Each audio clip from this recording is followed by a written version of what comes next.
So ಇವತ್ತು ಇಡೀ ನಮ್ಮ ಭಾರತ ದೇಶವೇ ಒಳ್ಳೆ ಒಂದು ಬಿಡುಗಡೆಯ ದಿನವನ್ನ ಆಚರಣೆ ಮಾಡುತ್ತಾ ಇದೆ. ಹಲ್ಲೆಲೂಯಾ. ರಿಪಬ್ಲಿಕ್ ಡೇ ಎಂಬುದಾದ ಒಂದು ಬಿಡುಗಡೆಯ ದಿನ. ಬ್ರಿಟಿಷ್ ಅವರ ನುಗವು ಭಾರತೀಯರ ಮೇಲೆ ಇತ್ತು.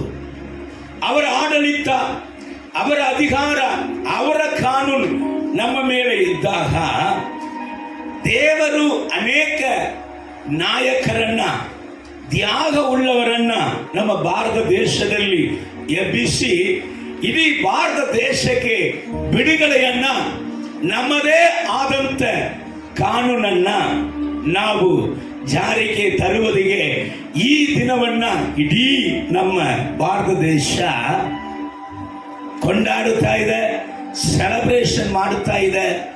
ಅದು ಉತ್ತಮವಾದದೇ. ಹಲ್ಲೆಲೂಯಾ. ಬಟ್ ಆದರೆ ಭಾರತ ದೇಶಕ್ಕೆ ಬಿಡುಗಡೆ ಸಿಕ್ಕಿದ್ದು ಸತ್ಯ. ಭಾರತ ದೇಶಕ್ಕೆ ಬ್ರಿಟಿಷ್ ಅವರ ನುಗದಿಂದ ಭಾರತ ದೇಶಕ್ಕೆ ಒಂದು ಬಿಡುಗಡೆ ಸಿಕ್ಕಿದ್ದು ಅದು ಕೂಡ ಸತ್ಯವೇ. ಆದರೆ ಭಾರತ ದೇಶದಲ್ಲಿ ಇರುವಂತ ಜನಾಂಗಗಳಿಗೆ ನಿಜವಾದ ಒಂದು ಬಿಡುಗಡೆ ಸಿಕ್ಕಿತ್ತಾ ಎಂಬುದಾಗಿ ಒಂದು ಪ್ರಶ್ನೆ ಕೇಳಿದ್ರೆ ಆ ಪ್ರಶ್ನೆಗೆ ಉತ್ತರವು ಸಿಗ್ಲಿಲ್ಲ ಅಂತ. ಹಲ್ಲೆಲೂಯಾ. ಯಾಕಂದ್ರೆ ಅನೇಕರು ನನ್ನ ಹತ್ರನೇ ಹೇಳಿ ನಾನು ಕೇಳಿಸಿಕೊಂಡಿದ್ದೇನೆ, ಹೇಳಿರ್ತಾರೆ, ಅಯ್ಯ ಈ ಕುಟುಕತನವನ್ನ ಬಿಡಬೇಕಂತ ತುಂಬಾ ಆಸೆ ಇದೆ, ಆದರೆ ಈ ಕುಟುಕತನವನ್ನ ಬಿಡಕ್ಕಾಗಲ್ಲ. ಈ ಕುಡುಕತನದಿಂದ ನನಗೆ ಒಂದು ಬಿಡುಗಡೆ ಇಲ್ಲ. ಅಯ್ಯ ನನ್ನ ಮಕ್ಕಳು ಕೆಟ್ಟ ಚಟದಲ್ಲಿ ಬಿದ್ದು ಹೋಗಿದ್ದಾರೆ. ನಾವು ಚೆನ್ನಾಗಿ ಪ್ರಾರ್ಥನೆ ಮಾಡುವವರಾಗಿ ಇದ್ದರೂ ಕೂಡ, ನಾವು ಮಕ್ಕಳನ್ನ ಒಳ್ಳೆ ರೀತಿಯಲ್ಲಿ ಬೆಳೆಸಬೇಕೆಂಬುದಾದ ಒಳ್ಳೆ ತಂದೆ ತಾಯಿಯಾಗಿ ಇದ್ದರೂ ಕೂಡ, ಇಗೋ ನನ್ನ ಮಕ್ಕಳು ಮಾದಕ ವಸ್ತುಗಳಲ್ಲಿ, ಕೆಟ್ಟ ಚಟಗಳಲ್ಲಿ ಬಿದ್ದು ಹೋಗಿದ್ದಾರೆ. ಅವರನ್ನ ಯಾರು ಬಿಡುಗಡೆ ಮಾಡುವುದಕ್ಕೆ ಸಾಧ್ಯ ಇಲ್ಲ. ಕೆಲವರು ಹೇಳ್ತಾರೆ, ಅಯ್ಯ ನಾನು ಚೆನ್ನಾಗಿ ದುಡಿದು ಒಳ್ಳೆ ರೀತಿಯಲ್ಲಿ ಆಗಬೇಕೆಂಬುದಾಗಿ ಮನಸ್ಸು ಉಂಟು, ಆದ್ರೆ ನಾನು ಎಷ್ಟು ಪ್ರಯತ್ನ ಮಾಡಿದ್ರು ನನ್ನ ಜೀವಿತದಲ್ಲಿ ಸೋಲೆ ಬರ್ತಾ ಇದೆ, ನಷ್ಟಗಳೇ ಬರ್ತಾ ಇದೆ, ವೇದನೆಗಳೇ ಬರ್ತಾ ಇದೆ. ಇದರಿಂದ ನನಗೆ ಒಂದು ಬಿಡುಗಡೆ ಇಲ್ಲ. ಅಯ್ಯೋ ನನ್ನ ಕುಟುಂಬದಲ್ಲಿ ಕೇಳಬೇಡ್ರಿ, ನನ್ನ ಕುಟುಂಬದಲ್ಲಿ ಒಬ್ಬರು ಬಿಟ್ರೆ ಒಬ್ಬರಿಗೆ ವ್ಯಾಧಿ, ಒಬ್ಬರನ್ನ ಅವರು ಚೆನ್ನಾಗಿ ಆಗಿರ್ತಾರೆ ಮನೆಗೆ ತಂದು ಬಿಟ್ಟಿರ್ತೀವಿ, ಇನ್ನೊಬ್ಬರಿಗೆ ವ್ಯಾಧಿ. ಇವರನ್ನ ಸರಿ ಮಾಡಿ ಮನೆಗೆ ತಂದು ಬಿಟ್ಟಿರ್ತೀವಿ, ಇನ್ನೊಬ್ಬರಿಗೆ ವ್ಯಾಧಿ. ನನ್ನ ಜೀವಿತದಲ್ಲಿ ನಾನು ಎಷ್ಟು ಕೆಲಸಗಳನ್ನ ಮಾಡುವುದಕ್ಕೆ ಹೋದರೂ ಕೂಡ, ಅಯ್ಯ ನಾನು ಒಂದು ತಿಂಗಳ ಸಂಬಳ ಕೂಡ ಸರಿಯಾಗಿ ತಗೊಳ್ಳೋದಕ್ಕೆ ನನಗೆ ಆಗ್ತಾ ಇಲ್ಲ. ನನ್ನ ಕೆಲಸಗಳು ಎಷ್ಟೋ ಸತಿ ಏನಾಗುತ್ತಾ ಇದೆ, ಬದಲಾಗುತ್ತಾ ಇದೆ. ನಾನು ಒಂದು ಬಿಸ್ನೆಸ್ ಮಾಡಿ ಉದ್ಧಾರ ಆಗೋಣ ಎಂಬುದಾಗಿ ಎಷ್ಟೋ ಪ್ರಯತ್ನ ಮಾಡಿದ್ರು ಕೂಡ ನನ್ನ ಜೀವಿತದಲ್ಲಿ ನಷ್ಟಗಳನ್ನೇ ನೋಡ್ತಾ ಇದೆ. ಯಾರು ನಮ್ಮಿಂದ ಇದರಿಂದ ಬಿಡುಗಡೆ ಮಾಡೋದು? ಎಲ್ಲ ಇದೆ ಅಯ್ಯ, ಆದರೆ ಜೀವನದಲ್ಲಿ ಬಂಜೆತನ, ಮಕ್ಕಳಿಲ್ಲ. ಈ ಬಂಜೆತನದಿಂದ ಯಾರು ನಮಗೆ ಬಿಡುಗಡೆ ಕೊಡ್ತಾರೆ? ಎಲ್ಲ ಇದೆ, ಆದರೆ ಅನುಭವಿಸುವುದಕ್ಕೆ ಮಕ್ಕಳಿಲ್ಲದೆ ಇದು ಎಲ್ಲ ಇದ್ದು ಏನೋ ಬೇಕ. ಅನೇಕರು ಗೋಳಾಡುವುದು ಉಂಟು. ಹಲ್ಲೆಲೂಯಾ. ಇದೇ ಭಾರತ ದೇಶದಲ್ಲಿ ಬಿಡುಗಡೆ ಹೊಂದಿದಲ್ಲಿ, ಇದೇ ಭಾರತ ದೇಶದಲ್ಲಿ ಮಾಟ ಮಂದಿರಕ್ಕೆ ಒಳಗಾಗಿದ್ದವರು ಲೆಕ್ಕ ಇಲ್ಲ. ಈ ಮಾಟ ಮಂದಿರದಿಂದ ಎಷ್ಟು ಪೂಜಾರಿಗಳನ್ನ ಹುಡುಕಿ ಆಯಿತು, ಎಷ್ಟು ಪೂಜೆಗಳನ್ನ ಮಾಡಿ ಆಯಿತು, ಆದ್ರೆ ನಮಗೆ ಬಿಡುಗಡೆ ಇಲ್ಲ. ನಾವು ಹೋಗದಂತ ಸ್ಥಳವೇ ಇಲ್ಲ. ನಾವು ಎಲ್ಲ ಕಡೆಗೆ ಹೋಗಿದ್ದೇವೆ, ಆದ್ರೂ ನಮ್ಮ ಜೀವಿತದಲ್ಲಿ ಬಿಡುಗಡೆ ಇಲ್ಲ. ಸತ್ಯ ವೇದ ನಮಗೆ ಹೇಳಿಕೊಡುವಂತ ಕಾರ್ಯವನ್ನ ಸ್ವಲ್ಪ ಗಮನಿಸಲಿಕ್ಕಿದ್ದೇವೆ. ಈ ಎಲ್ಲಾ ಕಾರ್ಯಗಳಿಂದ ಬಿಡುಗಡೆ ಇಲ್ಲ ಅಂತ ಹೇಳ್ತಾ ಇದ್ದಾರೆ. ಆದ್ರೆ ಅನೇಕ ನಾಯಕರು ತನ್ನ ತ್ಯಾಗದಿಂದ ಅವರು ಭಾರತ ದೇಶಕ್ಕೆ ಬಿಡುಗಡೆಯನ್ನ ತಂದು ಕೊಟ್ಟಿದ್ದು ಸತ್ಯವೇ. ಆದ್ರೆ ಇವತ್ತು ಕೂಡ ಭಾರತ ದೇಶದಲ್ಲಿ ಮೇಲ್ಜಾತಿ ಕೀಳ್ಜಾತಿ ಎಂಬುದಾದ ವ್ಯತ್ಯಾಸ ಇನ್ನೂ ನಾಶ ಆಗಲಿಲ್ಲ. ರೊಕ್ಕ ಇದ್ದವನನ್ನ ಒಂದು ರೀತಿಯಾಗಿ ನೋಡುವುದು, ರೊಕ್ಕ ಇಲ್ಲದವನನ್ನ ಒಂದು ರೀತಿಯಾಗಿ ನೋಡುವುದು. ಮನುಷ್ಯನಿಗೆ ಬೆಲೆ ಇಲ್ಲ, ರೊಕ್ಕಕ್ಕೆ ಮಾತ್ರ ಬೆಲೆ ಇದೆ. ಇಂಥ ಒಂದು ಕಷ್ಟದಿಂದ, ಇಂಥ ಒಂದು ಇಕ್ಕಟ್ಟಿಂದ ಯಾರು ಬಿಡುಗಡೆ ಮಾಡುತ್ತಾರೆ? ಮನುಷ್ಯರನ್ನ ಯಾರು ಬಿಡುಗಡೆ ಮಾಡುತ್ತಾರೆ ಎಂಬುದಾಗಿ ಕೇಳುವಾಗ ದೇವರ ವಾಕ್ಯ ಈ ರೀತಿಯಾಗಿ ಹೇಳ್ತದೆ. ಯೋಹಾನ ಸುವಾರ್ತೆ 8ನೇ ಅಧ್ಯಾಯ 36ನೇ ವಾಕ್ಯವನ್ನ ಸ್ವಲ್ಪ ಗಮನಿಸೋಣ. ಆದದರಿಂದ ಮಗನು ನಿಮ್ಮನ್ನು ಬಿಡುಗಡೆ ಮಾಡಿದರೆ ನಿಜವಾಗಿ ನಿಮಗೆ ಬಿಡುಗಡೆಯಾಗುವುದು. ಕರಗಳ ತಟ್ಟಿ ದೇವರ ನಾಮಕ್ಕೆ ಮಹಿಮೆ ಪಡಿಸಿ. ಮಗನು ನಿಮ್ಮನ್ನ ಬಿಡುಗಡೆ ಮಾಡುವುದಾದರೆ ನಿಜವಾದ ಬಿಡುಗಡೆ. ದೇಶಕ್ಕೆ ನಾಯಕರು ಬಿಡುಗಡೆಯನ್ನು ತಂದು ಕೊಟ್ರಯ್ಯ, ಆದರೆ ಪ್ರತಿಯೊಂದು ಮನುಷ್ಯನ ಜೀವಿತದಲ್ಲಿ ಇರುವಂತ ನುಗಗಳು ನಿಜವಾಗಿಯೂ ಬಿಡುಗಡೆ ಆಗಬೇಕೆಂದ್ರೆ ಆತನು ದೇವರ ಮಗನು, ಪರಾತ್ಪರನ ಕುಮಾರನಾಗಿರುವಂತ ಕರ್ತನಾದ ಯೇಸು ಕ್ರಿಸ್ತನು ಎಂಬುದಾದ ನಾಮ ಹೊರತು ನಿಜವಾದ ಬಿಡುಗಡೆ ಇಲ್ಲ. ಯೇಸು ಕ್ರಿಸ್ತನೇ ನಿಜವಾದ ಬಿಡುಗಡೆ. ಅನೇಕ ಸತಿ ಕೇಳಿದ್ರು ಕೂಡ ಹೇಳುತ್ತೇನೆ, 12 ವರ್ಷ ವ್ಯಾಧಿಯಲ್ಲಿ ಒಬ್ಬ ಹೆಣ್ಮಗಳಿದ್ದಾಳೆ. 12 ವರ್ಷ ವ್ಯಾಧಿ ಯಾರಿಗೂ ಇಲ್ಲದಂತ ವ್ಯಾಧಿ ಅಲ್ಲ, ಲಕ್ಷಾಂತರ ಜನರಿಗೆ ಇರುವಂತ ವ್ಯಾಧಿಯೇ. ಆ ವ್ಯಾಧಿಗೆ ಮಾತ್ರ ಇಲ್ಲ, ಅದಕ್ಕೆ ಟ್ಯಾಬ್ಲೆಟ್ ಇಲ್ಲ ಅಂತ ಇಲ್ಲ, ಗುಳಿಗೆ ಐತಿ, ಔಷಧಿ ಐತಿ, ಆದ್ರೆ ಲಕ್ಷಾಂತರ ಜನರಿಗೆ ಗುಣ ಆಗ್ತಾ ಇದೆ. ಅದೇ ವ್ಯಾಧಿ, ಸೇಮ್ ವ್ಯಾಧಿಗೆ ತಕ್ಕಂತ ಗುಳಿಗೆನೆ ಆಗ್ತಾ ಇದ್ದಾಳೆ, ಆದ್ರೆ 12 ವರ್ಷ ವ್ಯಾಧಿ ಅಂತ ಗುಣ ಆಗ್ತಾ ಇಲ್ಲ. 12 ವರ್ಷ ಹೋರಾಟ, 12 ವರ್ಷ ಕಣ್ಣೀರು, ವೇದನೆ. ಯಾರು ಕೊನೆಯದಾಗಿ ಯೇಸು ಕ್ರಿಸ್ತನ ಸಮ್ಮುಖದಲ್ಲಿ ಬಂದಾಗ ನಿಜವಾದ ಬಿಡುಗಡೆ. 12 ವರ್ಷದ ವೇದನೆಗೆ ಒಂದು ಕ್ಷಣದಲ್ಲಿ ದೇವರು ಬಿಡುಗಡೆ. ಶಾಪ, 38 ವರ್ಷ ಶಾಪದಲ್ಲಿ ಒಬ್ಬ ವ್ಯಕ್ತಿ 38 ವರ್ಷ ನರಳಾಡುತ್ತಾನೆ. ಶರೀರವೆಲ್ಲ ಹೊರತು ಹೋಗಿದೆ, ನಾಟ ತಡೆಯಕ್ಕೆ ಆಗ್ತಾ ಇಲ್ಲ. ಎಲ್ಲರೂ ಕೈ ಬಿಡಲ್ಪಟ್ಟಂತ ಒಂದು ಪರಿಸ್ಥಿತಿ. ಅಯ್ಯೋ, ಈ ಶಾಪದಿಂದ ಯಾರನ್ನು ಬಿಡುಗಡೆ ಮಾಡುತ್ತಾರೆ? ಈ ಶಾಪದಿಂದ ಬಿಡುಗಡೆ ಮಾಡುವವರು ಯಾರಿಲ್ಲ ಎಂಬುದಾಗಿ ನಿರೀಕ್ಷೆಗಳನ್ನ ಕಳೆದುಕೊಂಡು ಇದ್ದಂತ ಆ ವ್ಯಕ್ತಿಯನ್ನ ಯೇಸು ಕ್ರಿಸ್ತನು ಒಂದೇ ದಿನದಲ್ಲಿ ಆ ಶಾಪದಿಂದ, 38 ವರ್ಷದ ಶಾಪದಿಂದ ಕ್ಷಣ ಮಾತ್ರದಲ್ಲಿ ಬಿಡುಗಡೆ ಕೊಟ್ಟವನು ಯೇಸು ಕ್ರಿಸ್ತ. 18 ವರ್ಷ ದೆವ್ವ ಹಿಡಿದಿದೆ. ನಾವು ಕೇಳ್ತಾ ಇದ್ದಾರೆ, ಲೋಕದಲ್ಲಿ ಮಾತ್ರ ಮಂದಿರಕ್ಕೆ ಯಾರು ಬಿಡುಗಡೆ ಕೊಡ್ತಾರೆ? ನಿಂಬೆಹಣ್ಣಿಗೆ ಭಯ, ಮೆಣಸಿನಕಾಯಿಗೆ ಭಯ. ಕೆಲವರ ಮನೆಯಲ್ಲಿ ಬುರುಡೇನೆ ಬದುಕುತ್ತಿರ್ತಾರ. ಹಲ್ಲೆಲೂಯಾ. ಅದರ ಸತ್ಯವೇದ ಹೇಳುತ್ತದೆ, ಮಗನು ನಿಮ್ಮನ್ನ ಬಿಡುಗಡೆ ಮಾಡುವುದಾದರೆ ನಿಮಗೆ ವಿರುದ್ಧವಾಗಿ ಮಾತ್ರ ಇಲ್ಲ, ಮಂತ್ರ ಇಲ್ಲ, ಸಗುಣಗಳಿಲ್ಲ. ಮಗನು ನಿಮ್ಮನ್ನ ಬಿಡುಗಡೆ ಮಾಡುವುದಾದ್ರೆ ನಿಜವಾದ ಬಿಡುಗಡೆ. Hallelujah, praise the lord. ಅನೇಕರ ಜೀವಿತದಲ್ಲಿ ಬಿಡುಗಡೆ ಕೊಟ್ಟಂತ ದೇವರು, ರೈಟ್. ಈ ಯೇಸು ಕ್ರಿಸ್ತನು ಬಿಡುಗಡೆ ಕೊಡುವಂಥದ್ದು ಸತ್ಯ. ಯೇಸು ಕ್ರಿಸ್ತನೇ ಹೊರತು ನಿಜವಾದ ಬಿಡುಗಡೆ ಇಲ್ಲ. ಇಲ್ಲಿ 106 ಸಾಕ್ಷಿ ಇದೆ. ಸಾಕ್ಷಿ ಹೇಳಂದ್ರೆ ನಿಮಗೆ ಸಮಯ ಬೇಕು, ಅವರು ಹೇಳಕ್ಕೆ ರೆಡಿ. 365 ದಿವಸ ನೀವು ಸಾಕ್ಷಿ ಕೇಳಕ್ಕೆ ರೆಡಿ ಅಂದ್ರೆ ಇಲ್ಲಿ ಕೂತಿರುವವರು ಸಾಕ್ಷಿ ಹೇಳಕ್ಕೆ ready. Hallelujah, praise the lord. ಅಷ್ಟು ಬಿಡುಗಡೆಗಳನ್ನ ದೇವರು ಕೊಟ್ಟಿದಂಥದ್ದು ಸತ್ಯ. ಆದ್ರೆ ನಾವು ಸತ್ಯ ವೇದದ ಮೂಲಕ ಒಂದು ತಿಳುವಳಿಕೆ, ಎರಡನೇದಾಗಿ ಯೇಸು ಮಾತ್ರವೇ ಬಿಡುಗಡೆ ಕೊಡುತ್ತಾನೆ, ಕರೆ.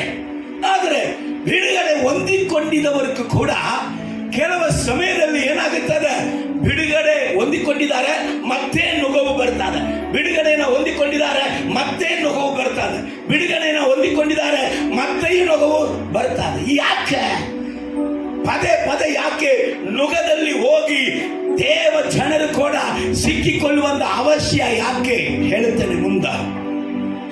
ಅದಕ್ಕೆ ಮುಂಚೆ ನಮ್ಮ ನುಗಗಳನ್ನ ನಿರಂತರವಾಗಿ ಸರ್ವನಾಶ ಮಾಡುವಂತ ಯೇಸು, ನಿಜವಾದ ಬಿಡುಗಡೆ ಕೊಡುವಂತ ಯೇಸು ಯಾವುದಿಂದ ನಮಗೆ ಬಿಡುಗಡೆ ಕೊಡುತ್ತಾನೆ?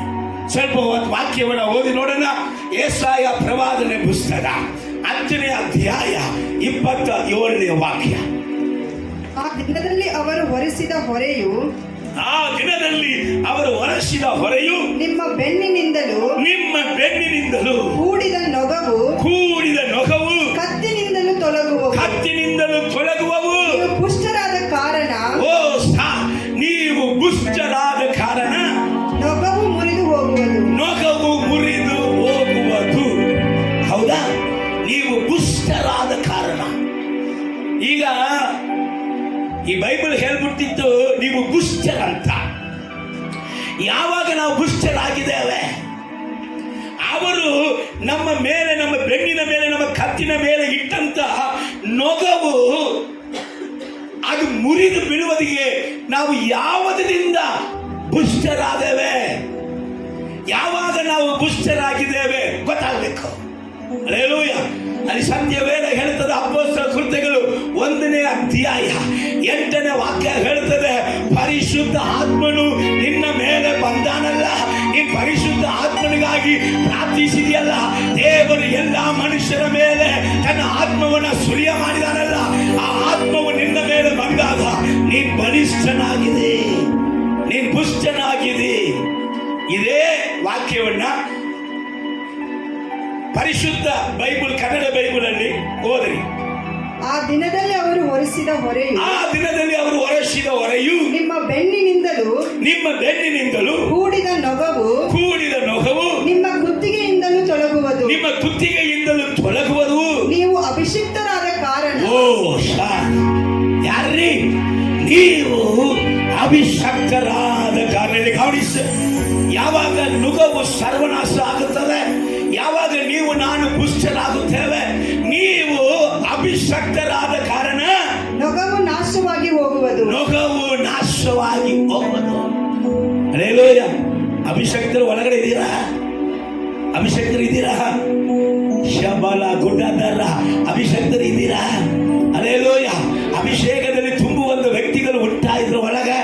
ಕೆಲವರಿಗೆ ಭಾನುವಾರ ಆರಾಧನೆಗೆ ಬಂದ್ರೆ ಮಾತ್ರ ಲಬ ಲಬ ಲಬ ಲಬ ಲಬ ಅಂತ ಬರ್ತದೆ, ಒಂದು 10 ನಿಮಿಷ, ಆಮೇಲೆ ಹೋಗ್ಬಿಡ್ತದೆ. ಹಲ್ಲೆಲೂಯ.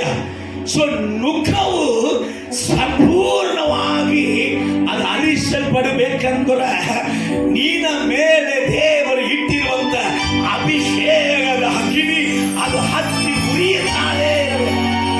ಯವನ ಕಾಲದಲ್ಲಿ ನಾವು ಅಭಿಷೇಕವನ್ನು ಹೊಂದಿಕೊಳ್ಳುವಾಗ ದೇವರ ಪ್ರಸನ್ನತೆ ಯಾವಾಗ ಇಳಿದು ಬಂದಿತ್ತು, ರಾತ್ರಿ ಅಲ್ಲ, ಹಗಲಲ್ಲ. ಈ ರಾತ್ರಿಯಲ್ಲಿ ಕೂಡ ಕೈಯನ್ನು ಹೀಗೆ ಇಟ್ಟಿರ್ತೀವಿ. ಈ ಕೈಯಲ್ಲಿ ದೇವರ ಪ್ರಸನ್ನತೆ ಅದು ಮುಟ್ಟುತ್ತಾ ಇದ್ರನ್ನೇ, ಅಯ್ಯ ಇವತ್ತು ಮಾಡುವುದಲ್ಲವಾ, ಇವತ್ತು ಮಾಡುತ್ತೇವೆ ಅಂತ ಅಭಿಷೇಕ ಕೊಡಯ್ಯ, ಅಂತ ಅಭಿಷೇಕ ಕೊಡು. ರಾತ್ರಿ ಆಗಲು ಎಡೆಬಿಡದೆ ನಮ್ಮ ಮೇಲೆ ಸುರಿಸಿದಂತ ಪರಿಶುದ್ಧ ಆತ್ಮನ ಅಭಿಷೇಕ ನನಗೆ ಬೇಕು. ಅಭಿಷೇಕ ಏನ್ ಮಾಡ್ತದೆ? ಪುಷ್ಟನಾಗಿ ಮಾಡುತ್ತದೆ. ಅಭಿಷೇಕ ಏನ್ ಮಾಡ್ತದೆ? ನುಹಗಳನ್ನ, ದರಿದ್ರಗಳನ್ನ, ಕಣ್ಣೀರನ್ನ, ವೇದನೆಗಳನ್ನ, ನಷ್ಟಗಳನ್ನ, ಜಗಳಗಳನ್ನ, ನಿನ್ನ ಜೀವನದಲ್ಲಿ ಬರುವಂತ ಸೋಲು ಎಂಬುದಾದ ನುಗವನ್ನ, ಮಾತ್ರ ಮಂತ್ರಗಳನ್ನ, ನಿನಗೆ ವಿರುದ್ಧವಾಗಿ ಎದ್ದು ಬರುವಂತ ಗುಂಪುಗಳು ಎಷ್ಟೇ ಇದ್ದರೂ ಕೂಡ ಅವರ ನುಗಗಳು ನಿನ್ನ ಕತ್ತಿನಲ್ಲಿ ಇಲ್ಲದ ಹಾಗೆ ಅದನ್ನು ಅಳಿಸುವಂಥದ್ದು ಪರಿಶುದ್ಧ ಆತ್ಮನ್ನು ಕೊಡುವಂತ ಅಭಿಷೇಕವೇ. ಹಲ್ಲೆಲೂಯ. ತಲೆ ಆಡಿಸ್ಕೊಂಡಾಗಿ ಹೋಗ್ಬಿಡ್ಬಾರ್ದು. ಹಲ್ಲೆಲೂಯ. ಇದು ವಾಗ್ದಾನದ ಕಾಲ. ವಾಗ್ದಾನವನ್ನ ಕೇಳಿಸಿಕೊಂಡವೆಲ್ಲ, ಆದರೆ ವಾಗ್ದಾನವನ್ನ ಹೊಂದಿಕೊಳ್ಳುವುದಕ್ಕೆ ಪ್ರಯಾಸ ಪಡಬೇಕು. ವಾಗ್ದಾನವನ್ನ ಹೊಂದಿಕೊಳ್ಳಕ್ಕೆ ಕೆಲಸ ಮಾಡಬೇಕು. ನೀನು ವಾಗ್ದಾನವನ್ನ ಹೊಂದಿಕೊಳ್ಳುವುದಕ್ಕೆ ಸರ್ಕಸ್ ಮಾಡಬೇಕಾದ ಅವಶ್ಯಕತೆ ಇಲ್ಲ. ನೀನು ವಾಗ್ದಾನವನ್ನ ಹೊಂದಿಕೊಳ್ಳುವುದಕ್ಕೆ ಅಲ್ಲಿ ಪೌಲ ಅಪೊಸ್ತಲನ ತಿಮೋತಿಗೆ ಹೇಳ್ತಾ ಇದ್ದಾನೆ, ತಿಮೋತಿಯ, ನಿನ್ನ ಮೇಲೆ ನನ್ನ ಕೈಯನ್ನು ಇಟ್ಟಿದಾಗ ದೇವರ ವರವು ನಿನ್ನ ಒಳಗಡೆ ಇಳಿದು ಬಂದಿತ್ತು. ನಿನ್ನ ಒಳಗಡೆ ಬಂದಂತ ವರನ್ನ ನೀನು ಉಳಿಸೋದನ್ನ ಪೌಲ ಅಪೊಸ್ತಲನ ಹೇಳ್ತಾ ಇದ್ದಾನೆ. ನಾನು ನಟ್ಟಿದೆ, ಅಪ್ಪಳ ನೀರು ಸುರಿಸಿದ, ಆದ್ರೆ ದೇವರು ಬೆಳೆ ಕೊಟ್ಟರು. ನೀನು ಮಾಡುವುದನ್ನ ನೀನು ಮಾಡಬೇಕು, ನಾನು ಮಾಡುವುದನ್ನ ನಾನು ಮಾಡಬೇಕು. ಆವಾಗ ದೇವರು ಮಾಡುವುದನ್ನ ದೇವರು ಮಾಡ್ತಾರೆ. ಕರಗಲದಂತೆ ನಿದ್ದೆ ಮಾಡುವಾಗಲೂ ಅಭಿಷೇಕದಲ್ಲಿ ನಿದ್ದೆ ಮಾಡಬೇಕು. ನೀನು ನಡ್ಕೊಂಡು ಹೋಗುವಾಗ ಅಭಿಷೇಕದಲ್ಲಿ ನಡ್ಕೊಂಡು ಹೋಗಬೇಕು. ನೀನು ಪಾತ್ರೆ ತಿಕ್ಕುವಾಗ, ನೀನು ಬಟ್ಟೆ ಉಗಿಯುವಾಗ ಅಭಿಷೇಕದಲ್ಲಿ ಪಾತ್ರೆ ತಿಕ್ಕಬೇಕು, ಬಟ್ಟೆ ಉಗಿಬೇಕು. ನೀನು ಸುವಾರ್ತೆ ಸಾರು ಅಗ್ನಿ ನಿನ್ನನ್ನು ತುಂಬಿಸುತ್ತಾ ಇರುವುದನ್ನು ನೀನು ಗ್ರಹಿಸಿಕೊಳ್ಳಬೇಕಾಗಿರುವುದು ಅವಶ್ಯ. ಕೆಲಸ ಮಾಡುವಾಗ, ಗಾಡಿ ನಡೆಸುವಾಗ, ಬೈಕ್ ನಡೆಸುವಾಗ ಯಾರು ಯೋಚನೆ ಇರಿ. ಅನೇಕ ಮಕ್ಕಳು, ದೇವ ಜನರು ಕೂಡ ಇವತ್ತು ಬಿಡುಗಡೆ ಇಲ್ಲದೆ ಇದ್ದಾರೆ. ಮೊಬೈಲಿಗೆ ದಾಸರಾಗಿದ್ದಾರೆ, ಗೇಮ್ಸ್ಗೆ ದಾಸರಾಗಿದ್ದಾರೆ. ಬಿಡಕ್ಕಾಗಲ್ಲ. ಅದರ ನುಗ, ಮೊಬೈಲ್ ನುಗ, ಅದರ ಗೇಮ್ಸ್ ನುಗ ಕುತ್ತಿಗೆ ಮೇಲೆ ಇದೆ. ನಾನು ಅಭಿಷೇಕತೆ ಕರೆ, ಯೇಸುವಿನ ರಕ್ತ ನನಗೆ ಉಂಟೆ ಕರೆ. ಆದರೆ ಒಂದು ಮೆಸೇಜ್ ಡಂಗ್ ಅಂದಾಗ ನನ್ನ ಹೃದಯದಲ್ಲಿ ಚುಚ್ಚಿ ತಗೊಂಡು ಡಂಗ್ ಅಂತ ಬಡದಂಗಿದೆ. ನಾನು ಮಲಗಿದನ್ನು ಕೂಡ ನಿಮ್ಮ ಕೆಳಗಡೆಯಿಂದ ಆ ಮೊಬೈಲ್ ಅನ್ನ ತೆಗೆದು ನೋಡದಿದ್ರೆ ನನಗೆ ನಿದ್ದೆ ಬರುವುದಿಲ್ಲ. ಓ ದೇವರ ಮಕ್ಕಳೇ, ಎಲ್ಲೋ ಇರುವವರಿಗೆ ಹೇಳ್ತಾ ಇದ್ದೀನ, ಯವನಸ್ಥರು ಮಾತ್ರ ಅಲ್ರಿ, ಪುರುಷರು ಹಂಗಿದ್ದಾರೆ, ಸ್ತ್ರೀಗಳು ಹಂಗಿದ್ದಾರೆ, ಅಜ್ಜಿ ಕೂಡ ಹಂಗಿದ್ದಾರೆ. ಮೊಬೈಲಿಗೆ ಅಡಿಕ್ಟ್ ಆಗಿದ್ದಾರೆ. ಬಿಡುಗಡೆ ಇಲ್ಲ. ಏನಕ್ಕೆ? ಅಭಿಷೇಕ ಇದೆಯಲ್ಲ, ಅಭಿಷೇಕವನ್ನ ಉರಿಸಲಿಲ್ಲ. ಅಭಿಷೇಕದ ಅಗ್ನಿ ನಿನ್ನ ಒಳಗಡೆ ಹತ್ತಿ ಉರಿಯುತ್ತಾ ಇಲ್ಲ. ಅದು ಉರಿಯುತ್ತಾ ಇದ್ದದ್ದೇ ಕಾರಣ ನಿನಗೂ ಸಾಲ, ನಿನಗೂ ದರ್ಶನ, ನಿನ್ನ ಜೀವಿತದಲ್ಲಿಯೂ ಅಪಮಾನ, ನಿನ್ನ ಜೀವಿತದಲ್ಲಿ ನಿಂದೆ, ನಿನ್ನ ಜೀವಿತದಲ್ಲಿಯೂ ಶತ್ರುವಿನ ಕೈ ಜಯವಾಗಿ ಆಗಿದ್ದಕ್ಕೆ ಕಾರಣ ಅಭಿಷೇಕ ಕುಂದಿ ಹೋಗಿತ್ತು. ಹಲ್ಲೆಲೂಯಾ. ವಾಕ್ಯ ಹೇಳುತ್ತದೆ, ಅಭಿಷೇಕವು ನುಗವನ್ನ ಮುರಿಯುತ್ತ. ಹಲ್ಲೆಲೂಯಾ. ಅಭಿಷಕ್ತನಿಗೆ ದೇವರ ಅಭಿಷೇಕದ ಮೇಲೆ ಮಾತ್ರ ಕಣ್ಣಿರ್ತದೆ, ಬೇರೆ ವಿಷಯದಲ್ಲಿ ಕಣ್ಣೇ ಇರೋದಿಲ್ಲ. ದೇವರ ಚಿತ್ತ, ದೇವರ ಉದ್ದೇಶ. ನಾನು ಯಾತಕ್ಕಾಗಿ ಹಿಡಿಯಲ್ಪಟ್ಟೆ, ಅದನ್ನು ಹಿಡಿದುಕೊಳ್ಳುವುದಕ್ಕಾಗಿ ನಾನು ಓಡುತ್ತಾ ಇದ್ದೇನೆ. ಯೇಸು ಹೇಳ್ಬಿಟ್ಟನು, ನಿಜವಾದ ಬಿಡುಗಡೆ ನನ್ನ ಹತ್ರ ಮಾತ್ರ ಇದೆ. ಆ ಬಿಡುಗಡೆಯನ್ನ ನನ್ನ ಆತ್ಮನಲ್ಲಿ ನಿನಗೆ ಕೊಟ್ಟಿದ್ದೇನೆ. ಹಲ್ಲೆಲೂಯಾ. ನನ್ನ ಆತ್ಮನಲ್ಲಿ ನಿನಗೆ ಕೊಟ್ಟಿದ್ದೇನೆ. ದೇಶಕ್ಕೆ ನಾಯಕರು ಬಿಡುಗಡೆ ತಂದು ಕೊಟ್ಟಿದ್ದು ಸತ್ಯ. ಆದರೆ ನನ್ನ ಜೀವಿತದಲ್ಲಿ ಯೇಸು ಮಾತ್ರವೇ ನಿಜವಾದ ಬಿಡುಗಡೆಯನ್ನು ಕೊಡುವುದಕ್ಕೆ ಸಾಧ್ಯ. ಹಲ್ಲೆಲೂಯಾ. ಅನೇಕರ ಜೀವಿತದಲ್ಲಿ ಒತ್ತಾಡದ ಮೇಲೆ ಒತ್ತಾಡ. ಅಯ್ಯೋ, ನನಗೆ ವಿರುದ್ಧವಾದ ಆತಂಕ ಕೇಳಬೇಡ್ರಿ.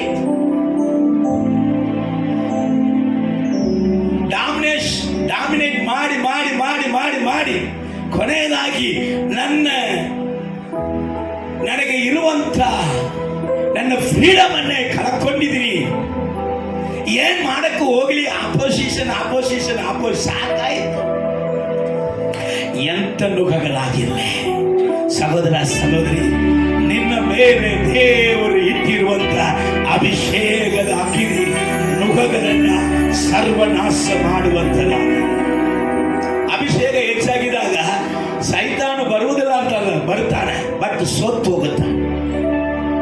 ಸಾಧು ಸುಂದರ್ ಸಿಂಗ್ ಎಂಬುದಾದ ದೇವರ ಮನುಷ್ಯರು ಒಂದು ದಿನ ಕಾಡಲ್ಲಿ ಕೂತ್ಕೊಂಡು ಪ್ರಾರ್ಥನೆ ಮಾಡ್ತಾ ಇದ್ದರಂತೆ, ಒಂದು ಕಲ್ಲಿನ ಮೇಲೆ.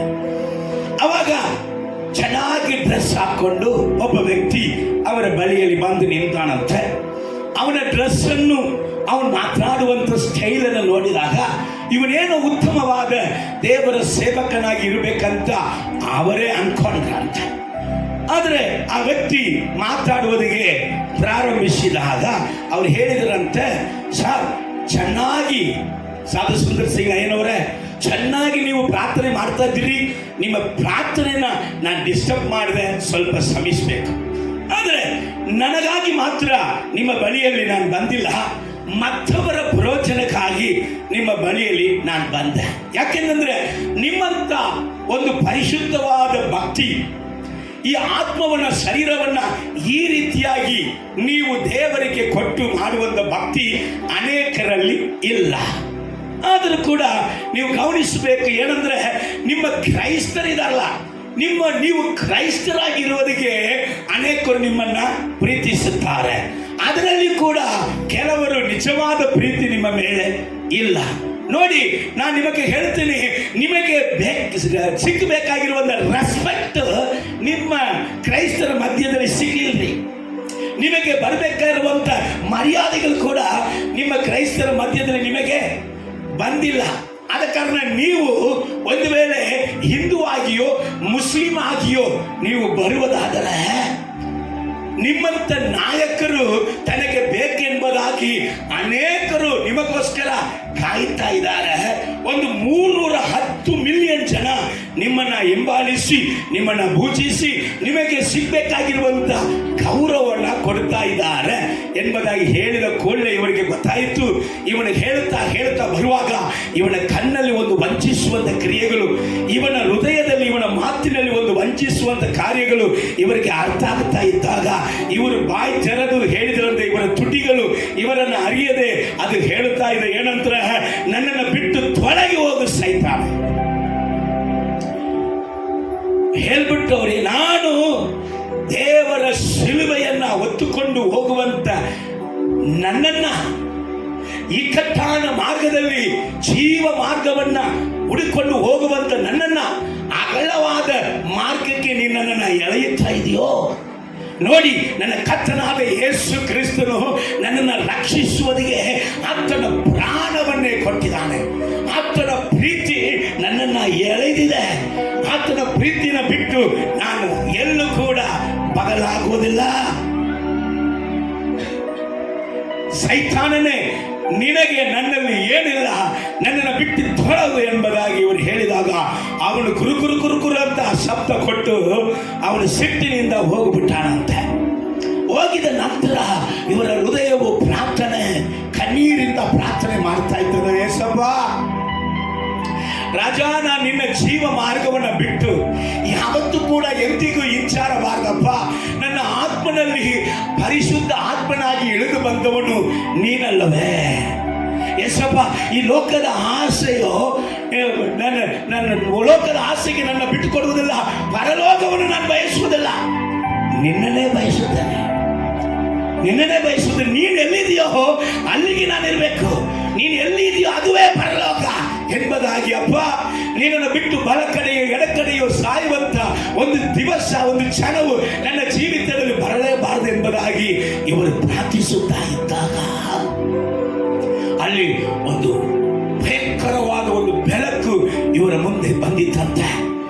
ಈ ಬೆಳಕು ಇವರು ಕಂಡ ಕೂಡಲೇ ಆ ಬೆಳಕಲ್ಲಿ ಒಂದು ರೂಪವನ್ನ ಇವರು ನೋಡ್ತಾ ಇದ್ದಾರೆ. ಇವರು ಕಣ್ಣೆಲ್ಲ ಕಣ್ಣೀರು ಇರುವಂತ ಕಾರಣ ಆ ರೂಪವು ಸರಿಯಾಗಿ ಅವರಿಗೆ ಕಾಣ್ತಾ ಇಲ್ಲ. ಹಾಗೆಯೇ ಅದು ಯೇಸು ಕ್ರಿಸ್ತನು ಎಂಬುದಾಗಿ ಗೊತ್ತಾಗಿದ ನಂತರ ಅವರು ಕೂತಿದ್ದಂತ ಕಲ್ಲಿನಿಂದ ಎದ್ದು ಸಾಷ್ಟಾಂಗವಾಗಿ ದೇವರ ಪಾದಕ್ಕೆ ಬಿದ್ದು ಅವರಿಗೆ ಹೇಳಿದ್ರಪ್ಪ, ನೀನು ನನ್ನ ಹೃದಯದ ಸಿಂಹಾಸನ ಅರಸನು ಅಪ್ಪ. ನೀನು ಮನುಷ್ಯನ ಹೃದಯದಲ್ಲಿ ವಾಸ ಮಾಡುವಂತ ದೇವರಾಗಿದೆಯಾ. ಅದುವೇ ಪರಲೋಕ, ಅದುವೇ ನಿತ್ಯ ಜೀವದ ಮಾರ್ಗ. ಅಲ್ಲೇ ಪರಲೋಕವು ಪ್ರಾರಂಭಿಸುತ್ತದೆ ಎಂಬುದಾಗಿ ಅವರ ದೇವರ ಸಮ್ಮುಖದಲ್ಲಿ ಒಪ್ಪಿಸಿಕೊಟ್ಟಾರೆ. ವಾಕ್ಯ ಹೇಳ್ತದೆ, ನೀನು ನಾನು ಬಲಹೀನನಾಗಿರುವಾಗ ಪರಿಶುದ್ಧ ಆತ್ಮನು ನರಳಾಟದಿಂದ ನಿನಗಾಗಿ ನನಗಾಗಿ ಪ್ರಾರ್ಥಿಸುವಾಗ ಪರಿಶುದ್ಧ ಆತ್ಮನು ಆ ಸಮಯದಲ್ಲಿ ಎಂತ ಮಾತನ್ನ ಮಾತಾಡಬೇಕೆಂಬುದಾಗಿ ನಮಗೆ ಬೋಧಿಸುವಂತ ದೇವರು. ಪರಿಶುದ್ಧ ಆತ್ಮನು ನಿನ್ನಲ್ಲಿ ನನ್ನಲ್ಲಿ ಇರುವಾಗ ಯೇಸು ಕ್ರಿಸ್ತನ ಬಗ್ಗೆ, ತನ್ನ ಬಗ್ಗೆ ಅಲ್ಲ, ಯೇಸು ಕ್ರಿಸ್ತನ ಬಗ್ಗೆ ನಿನಗೆ ಉಪದೇಶವನ್ನ ಮಾಡಿ ಆತನ ಪ್ರೀತಿಯನ್ನ ನಿನ್ನಲ್ಲಿ ವರ್ಣಿಸುವಂತೆ ಮಾಡುವಂತ ದೇವರು. ದೇವರ ಮಗನೇ, ದೇವರ ಮಗನೇ, ಅಭಿಷೇಕವು ನುಕಗಳನ್ನ ಮುರಿಯುತ್ತದೆ. ಸಭೆ ಅಭಿಷೇಕ ಹೊಂದಿದಂತ ವ್ಯಕ್ತಿ ಯಾವತ್ತು ತಣ್ಣಕ್ಕಾಗ್ತಾ ಇದೀರೋ ಅವಾಗ ಲೋಕದ ನೊಗವು ನಿಮ್ಮ ಮೇಲೆ ಇಡಲ್ಪಡುತ್ತದೆ. ಸೈತಾನ ನೊಗವು ನಿಮ್ಮ ಮೇಲೆ ಇಡಲ್ಪಡುತ್ತದೆ. ಸೊ ಅಭಿಷೇಕ ಅನ್ನುವಂಥದ್ದು ಅದು ಒಂದು ದೀಪವನ್ನು ಹಚ್ಚಿ ಮೇಜೆ ಕೆಳಗೆ, ಮಂಚೆಯ ಕೆಳಗಡೆ ಇಡುವುದಿಲ್ಲ, ಅದನ್ನ ಮೇಜೆಯ ಮೇಲೆ ಇಡ್ತಾರೆ. ದೀಪವಾದ ಆರಲೇಬಾರದು. ಅದು ಇನ್ನೂ ಉರಿಯುತ್ತಾ ಇರುವುದಕ್ಕಾಗಿ ಏನ್ ಮಾಡಬೇಕಾದ್ರು ಎಣ್ಣೆ ಯಾವಾಗಲೂ ಸ್ಟಾಕ್ ಇರಬೇಕು. ಮೊದಲಿಂಗನ್ನು ಬರುವಂತ ದಿನ ತನಕ ದೀಪ ಆರಲೇಬಾರದು. ಅಭಿಷೇಕ ನಿನ್ನ ಜೀವಿತದಲ್ಲಿ ಹೆಚ್ಚಾಗುತ್ತಾ ಇದ್ದಾಗ ಸಾಧಾರಣವಾದ 7ನೇ ಅಧ್ಯಾಯ ಓದಿದಂತ ವ್ಯಕ್ತಿ ದೇವರ ಒಂದು ಊರಿನ ಹೆಸರನ್ನ ಹಮ್ ಅಂತ ಹೇಳಿ ಒಂದು ರೈಲ್ವೆ ಸ್ಟೇಷನ್ ಅಲ್ಲಿ ಹೋಗಿ ನಿಂತಿದ್ದಾರೆ. ದೇವರು ನಾನು ಎಲ್ಲಿಗೆ ಹೋಗ್ಬೇಕು ಅಂತ ಅವ್ರು ನೋಡುವಾಗ ಅಲ್ಲಿ ಊರ ಹೆಸರು ರೈಲ್ವೆ ಸ್ಟೇಷನ್ ಅಲ್ಲಿ ಹಾಕಿರ್ತಾರಲ್ಲ, ಅದರಲ್ಲಿ ಒಂದು ಬೆರಳು ಬಂದು ಒಂದು ಹೆಸರು ಹತ್ರ ಬಂದು ನಿಂತಂತೆ, ಹಮ್ ಅಂತ. ಅದರಿಂದಾಗ ಆ ಊರಿಗೆ ಹೋಗು, ಭಾಷೆ ಗೊತ್ತಿಲ್ಲ, ಎಲ್ಲಿಗೆ ಹೋಗ್ಬೇಕು ಅಂತ ಗೊತ್ತಿಲ್ಲ, ಆದ್ರೆ ಒಂದು ಅಭಿಷೇಕದಲ್ಲಿ ಯಾವಾಗಲೂ ಪ್ರಾರ್ಥಿಸುತ್ತಾ ಇರುವಂತ ವ್ಯಕ್ತಿ ಆ ಊರಲ್ಲಿ ಹೋಗಿ ರೈಲ್ವೆ ಸ್ಟೇಷನ್ ಅಲ್ಲಿ ಇಳಿದುಬಿಟ್ರು. ಈ ರೈಲು ಹತ್ತಿದಾಗ ಅಲ್ಲಿ ಇರುವಂತ ಕೆಲವೊಂದು ಬಡವರು ಅವರು ಇವ್ರನ್ನ ನೋಡಿ ಇವ್ರ ಕೈಯಲ್ಲಿ ಇರುವಂತ ಎಲ್ಲ ರೊಕ್ಕವನ್ನ ಕೊಟ್ಟು ಅವ್ರಿಗೆ ಏನ್ ಮಾಡ್ಬಿಟ್ರು, ತಿಂಡಿ ಗಿಂಡಿ ತಗೊಂಡು ಕೊಟ್ಟು ಚಾಯ್ಲ ಕೊಟ್ಟು ಅವರಿಗೆ ಸುವಾದ್ಯ ಸಾರಿ ಇಳಿಯುವಾಗ 1 ರೂಪಾಯಿ ಕೈಯಲ್ಲಿ ಇಲ್ಲ. ಅಲ್ಲಿ ಆ ಊರಲ್ಲಿ ಹೋಗಿ ಇಳಿದಿದ್ದಾರೆ. 3 ದಿವಸವಾಗಿ ಅಲ್ಲಿ ಕೂತಿದ್ದಾರೆ, ಊಟ ಮಾಡಿಲ್ಲ, ಹೊಟ್ಟೆ ಹಸು ಅವರಿಗೆ ಆಗಿತ್ತು. ಅವರು ಪ್ರಾರ್ಥನೆ ಮಾಡ್ತಾರೆ, ಆದ್ರೆ ಪ್ರಾರ್ಥನೆಯನ್ನ ಒಂದು ಕ್ಷಣವೂ ಬಿಟ್ಟಿಲ್ಲ.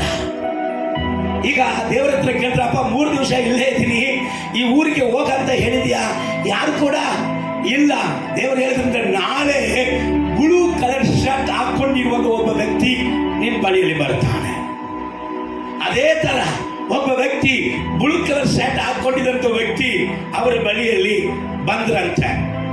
ಅವರ ಊರ ಭಾಷೆ ಇವರಿಗೆ ಗೊತ್ತಿಲ್ಲ. ಇವರು ಅವನ ಜೋಡಿ ದೇವರು ಹೇಳಿದ್ರಂತೆ, ಏನು ಮಾತಾಡದೆ ಅವನ ಬಳಿಯಲ್ಲಿ ಹೋಗ್ಬಿಡಿ, ಯಾಕಂದ್ರೆ ಅವನ ಭಾಷೆ ನಿನಗೆ ಅರ್ಥ ಆಗೋದಿಲ್ಲ, ನಿನ್ನ ಭಾಷೆ ಅವನಿಗೆ ಅರ್ಥ ಆಗೋದಿಲ್ಲ. ಸರಿ, ಬ್ಲೂ ಕಲರ್ ಶರ್ಟ್ ಹಾಕೊಂಡು ಬಂದ, ಬಾ ಅಂತ ಕರೆದ. ಇವರು ಮೂಕರ ತರ ಏನ್ ಮಾಡ್ತಾ ಇದ್ದಾರೆ, ಹೋಗ್ತಾ ಇದ್ದಾರೆ. ಆದ್ರೆ ಒಂದು ಮಾತ್ರ, ಇವರು ಅಲ್ಲೇಲುಯ ಅಲ್ಲೇಲುಯ ಅಲ್ಲೇಲುಯ ಅಂತ ಹೇಳಿದಾಗ ಆ ಮನುಷ್ಯನು ಅಲ್ಲೇಲುಯ ಅಲ್ಲೇಲುಯ ಅಂತ ಹೇಳಿದಾನಂತೆ. ಆವಾಗ ಇವರಿಗೆ ಗೊತ್ತಾಯಿತು, ಇದು ನನ್ನ ಕುಟುಂಬವೇ ಅಂತ. ಅಲ್ಲೇಲುಯ ಅಲ್ಲೇಲುಯ, ದೇವರಿವರನ್ನ ಕಳಿಸಿದೆ, ಯಾಕಂದ್ರೆ ಇದು ಅಲ್ಲೇಲುಯ ಹೇಳ್ತಾ ಇದೆ. ಸರಿ ಅಂತ ಅವ್ರು ಯಾರಂದ್ರೆ ಅವ್ರು ರಿಕ್ಷಾ ಓಡಿಸುವವನು ಸರಿಯಾಗಿ ಕರ್ಕೊಂಡು ಎಲ್ಲಿ ಹೋಗಿ ಬಿಟ್ಟಿದ್ದಾನೆ, ಒಂದು ಸಭೆ ಪಾಸ್ಟರ್ ಹತ್ರ ಹೋಗಿ ಬಿಟ್ಟಿದ್ದಾನೆ.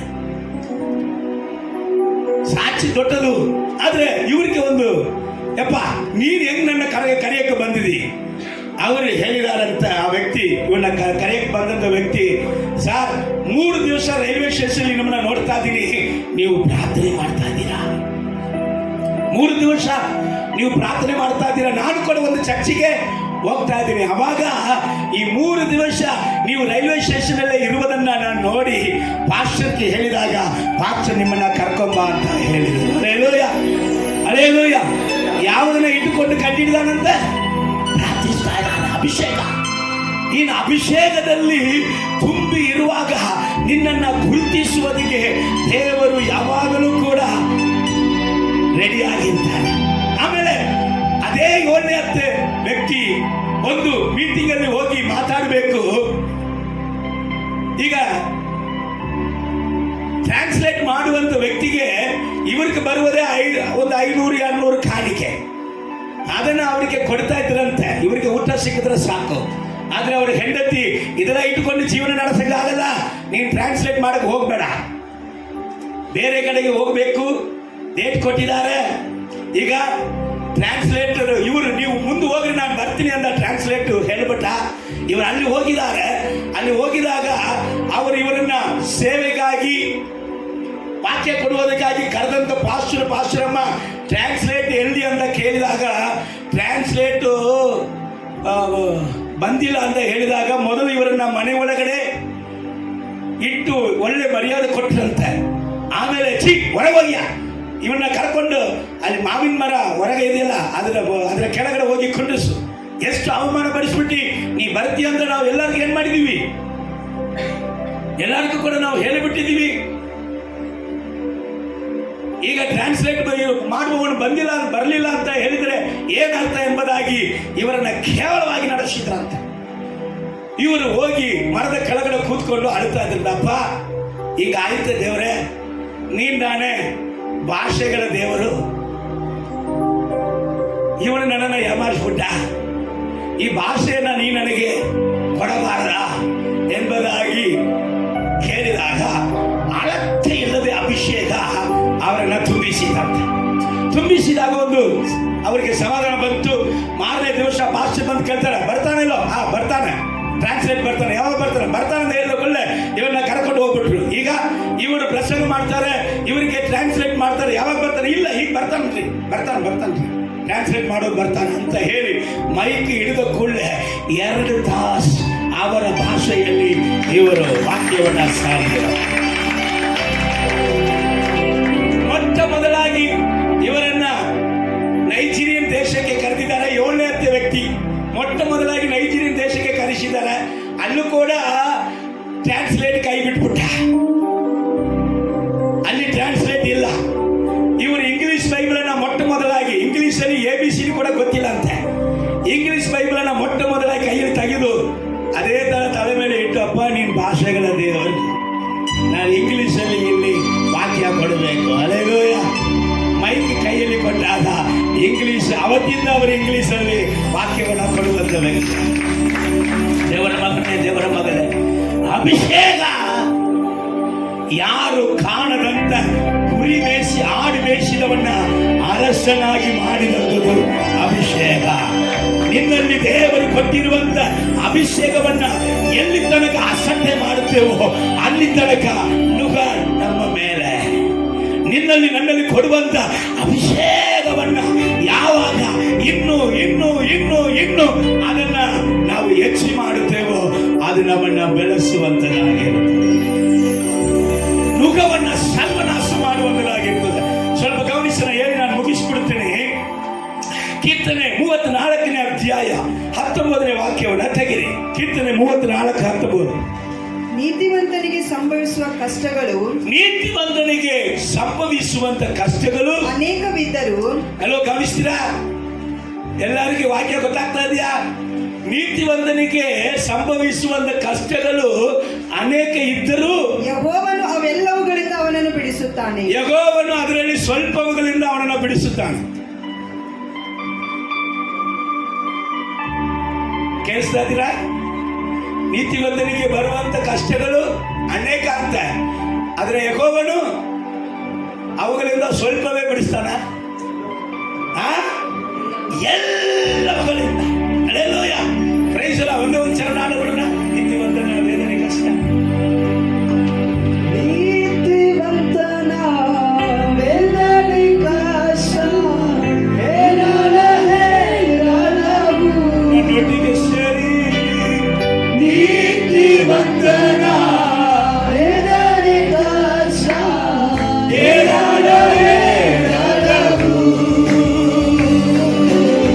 ಬಿಡಿಸುವೆ ಅವನನ್ನು ಅವಲೋಕನಿಂದ ಜಯವನ್ನು ನೀಡುವೆ.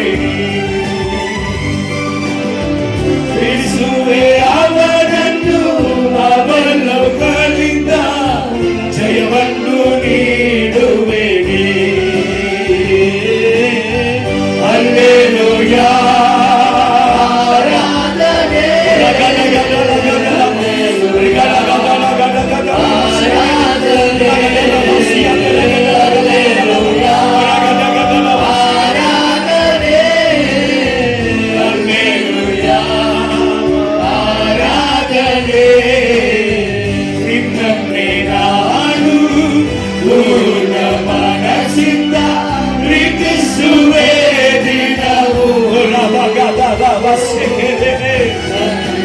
ಜೀವ ಕಾಲವೆಲ್ಲ ನಿನ್ನನ್ನೇ ಹೇಳುತ್ತೀಯ. ನಿನ್ನನ್ನೇ ನಾನು ಅಪ್ಪ, ನಿನ್ನ ಅಭಿಷೇಕವನ್ನು, ನಿನ್ನ ಪವಿತ್ರ ಆತ್ಮೆಯ ವರಗಳನ್ನು, ನೀನು ಕೊಟ್ಟಂತೆ ನಿನ್ನ ಪ್ರಸನ್ನತೆಯನ್ನು ಅಪ್ಪ ನಾನು ಚಲಚಲವು ಪ್ರೀತಿಸುವೆ, ಚಲಚಲವು ಪ್ರೀತಿಸುವೆ. ನನ್ನ ಜೀವ ಕಾಲವೆಲ್ಲ ನಿನ್ನ ಅಭಿಷೇಕದಲ್ಲಿ ನಾನು ತುಂಬಿ ತುಳುಕುವಂತೆ ಅದನ್ನೇ ಹಲ್ಲೆಲೂಯಾ. ಆರಾಧನೆ, ಹಲ್ಲೆಲೂಯಾ, ಆರಾಧನೆ, ಹಲ್ಲೆಲೂಯಾ, ಆರಾಧನೆ,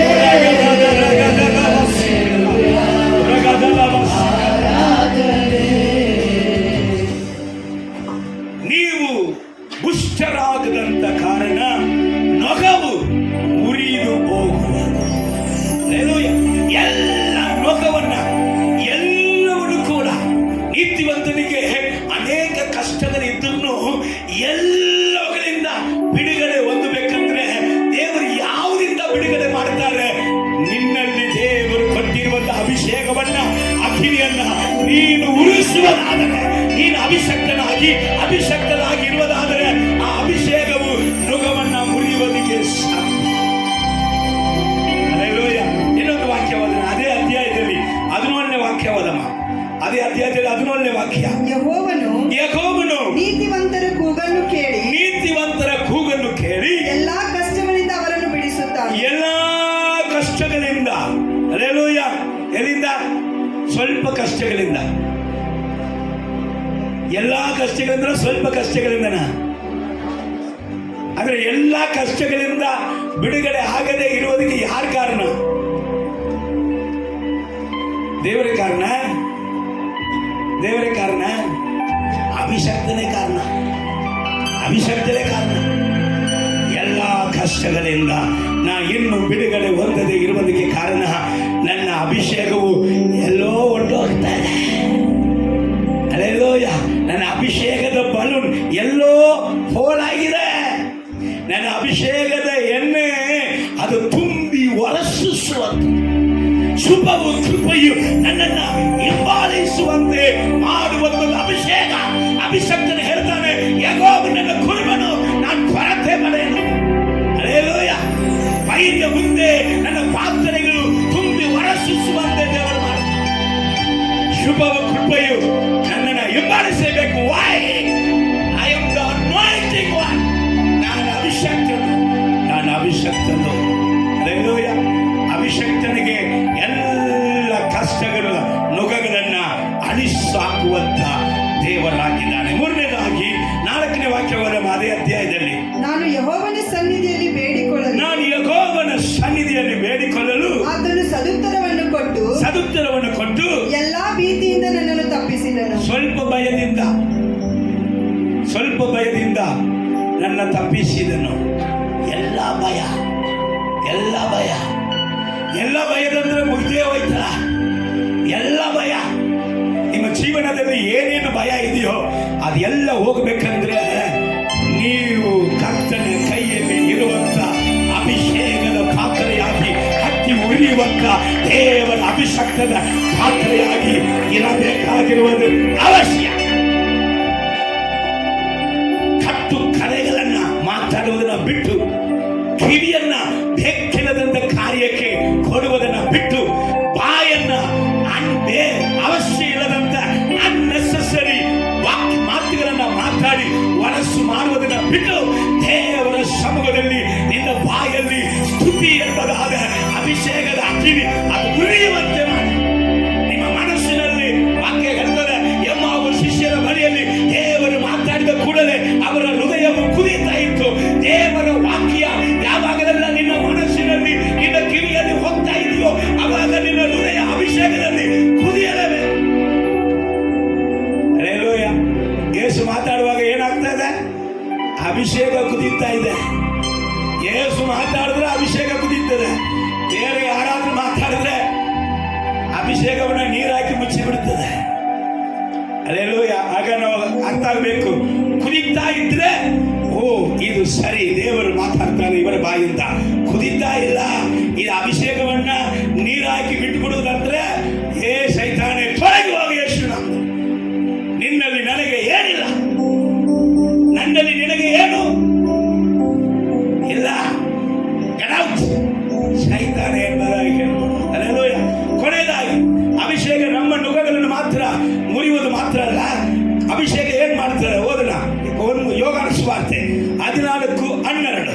ನಿಮಗೆ ನಿಜ ನಿಜವಾಗಿ ಹೇಳುತ್ತೇನೆ, ನಿಜವಾಗಿ ಯೇಸು ಹೇಳುತ್ತಾನೆ, ನನ್ನನ್ನು ನಂಬುವವನು ನಾನು ನಡೆಸುವ ಕ್ರಿಯೆಗಳನ್ನು. ಓ ರಾಜ, ಯೇಸು ಹೇಳಿದನ, ನಾನು ಪರಿಶುದ್ಧ ಆತ್ಮನಿಂದ ದೆವ್ವಗಳನ್ನು ಓಡಿಸ್ತಾ ಇದ್ದಾನೆ.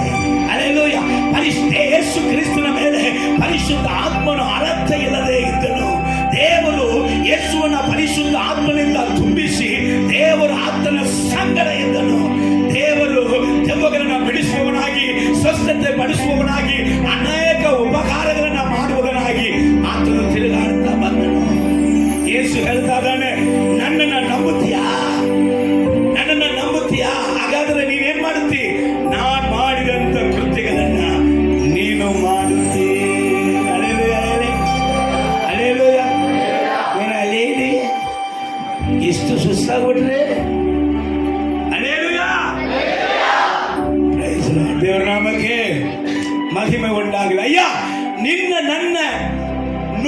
ಮುರಿಯುವುದು ಮಾತ್ರ ಅಲ್ಲ, ಅಭಿಷೇಕ ಈ ಬೇರೆಯೊಬ್ಬರ ನುಗಗಳನ್ನು ಕೂಡ ನಿನ್ನಿಂದ ನನ್ನಿಂದ ಮುರಿಯುವುದಕ್ಕಾಗಿ ಕರ್ತನು ನಮಗೆ ಕೊಟ್ಟಿದ್ದು ಅಭಿಷೇಕ. ರೊಕ್ಕ ಇರುವಂತ ಕಾರಣ ಪುಷ್ಟರಾಗುವುದಿಲ್ಲ. ಬಿರಿಯಾನಿ ತಿಂದು ಮೂಳೆ ಮೂಳೆ ಬಡಿದು